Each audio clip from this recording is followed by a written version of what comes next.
Morning students, how are you all? I hope you all are fine. आज हम class 5th का chapter करेंगे सर्वनाम। सबसे पहले सर्वनाम की परिभाषा। संज्ञा के स्थान पर प्रयोग होने वाले शब्द सर्वनाम कहलाते हैं। संज्ञा पता है ना आप लोगों को? नेमिंग वर्ड, किसी का भी नाम, वस्तु का नाम, व्यक्ति का नाम, तो उनके स्थान पर जो शब्द प्रयोग होते हैं उनको सर्वनाम कहते हैं। सर्वनाम के भेद, सर्वनाम के 6 भेद होते हैं। ठीक है? पुरुषवाचक, निश्चयवाचक, अनिश्चयवाचक, प्रश्नवाचक, संबंधवाचक और निजवाचक। सबसे पहले पुरुषवाचक। जिन सर्वनाम शब्दों का प्रयोग बोलने वाले यानी कि वक्ता, सुनने वाले श्रोता या अन्य किसी व्यक्ति के लिए किया जाता है उन्हें पुरुषवाचक सर्वनाम कहते हैं। ठीक है? मैं प्रतिदिन विद्यालय जाता हूँ, तो ये क्या हो गए? ये वक्ता हो गए मैं। आप कहाँ जा रहे हो? ये कौन हो गए? सुनने वाले यानी कि श्रोता। ठीक है, समझ में आ गया? पुरुषवाचक सर्वनाम 3 प्रकार के होते हैं। उत्तम पुरुष, जिन शब्दों को बोलने वाला अपने लिए प्रयोग करता है, जैसे मैं, मैंने, हम, हमें, हमारा। मध्यम पुरुष क्या होते हैं? जिन शब्दों को सुनने वाले के लिए प्रयोग किए जाते हैं, जैसे तू, तुम, आप, आपने।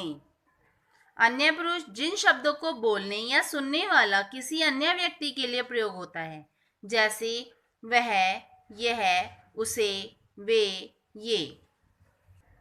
जैसे यह पौधा मैंने लगाया है, तो ये निश्चय कि ये पौधा मैंने लगाया है। वह आदित्य की कार है, और ये भी निश्चय है कि ये कार आदित्य की है। ठीक है, समझ में आ गया?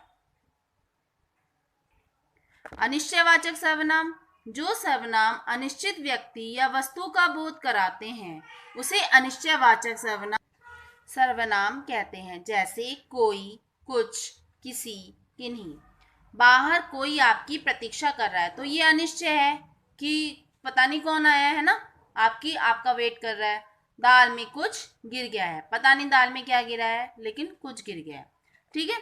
प्रश्नवाचक सर्वनाम, जिन सर्वनाम का प्रयोग प्रश्न पूछने के लिए किया जाता है उन्हें प्रश्नवाचक सर्वनाम कहते हैं। जैसे कौन, किसने, क्या, किसको। ठीक है। मुझसे मिलने कौन आया है ना?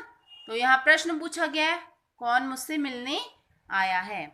किसने यह फूल तोड़ा है।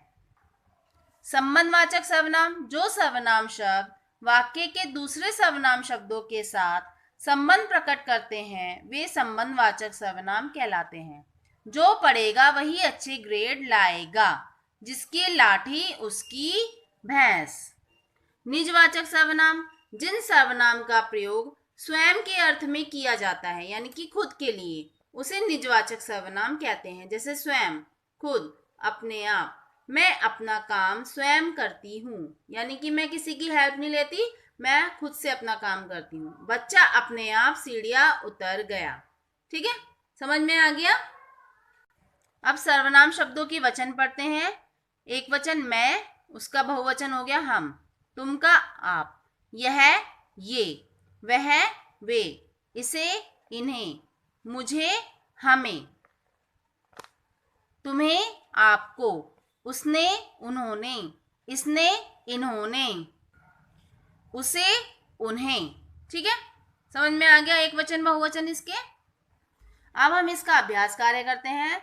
निम्नलिखित वाक्यों में कोष्टक से चुनकर उचित सर्वनाम भरिए। डैश कल आना, आज मैं बाहर जा रहा हूं, तो वह और तुम है, तो क्या आएगा आंसर? तुम। ठीक है। देखना जरा, बाहर डैश आया है, कोई। क्या आया? कोई में से क्या आएगा? कोई। बच्चे खेल रहे हैं, डैश अभी खेलने दो, उन्हें या तुम्हें? उन्हें। मैंने अपना गृह कार्य डैश किया, हमें? स्वयं, स्वयं। ठीक है, यानी कि खुद किया। अब एक शब्द में उत्तर देना है। संज्ञा के स्थान पर प्रयुक्त होने वाले शब्द क्या कहलाते हैं? सर्वनाम। तुम शब्द का बहुवचन बताइए। आप। सर्वनाम के कितने भेद होते हैं? 6। निजवाचक सर्वनाम का उदाहरण बताइए। स्वयं। ठीक है, समझ में आ गया आप लोगों को? आई होप आपको चैप्टर अच्छे से समझ में आ गया होगा। इसको आप अच्छे से रीड करना एंड लर्न करना and stay home, stay safe. Okay, bye.